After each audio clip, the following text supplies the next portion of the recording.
পঞ্চগড়ে টানা ৩ দিন ধরে মৃদু শৈত্যপ্রবাহ অব্যাহত আছে। শনিবার সর্বনিম্ন তাপমাত্রা ৯.৩ ডিগ্রি সেলসিয়াস রেকর্ড করেছে তেঁতুলিয়া আবহাওয়া অফিস।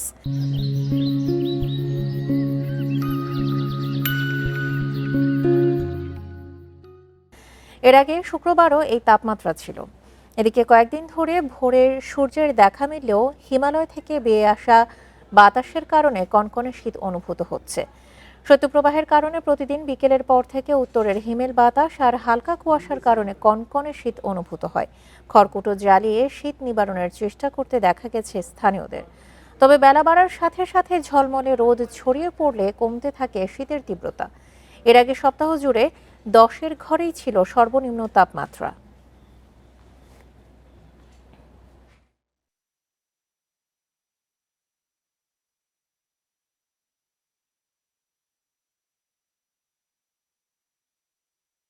ঠান্ডা, খুবই ঠান্ডা।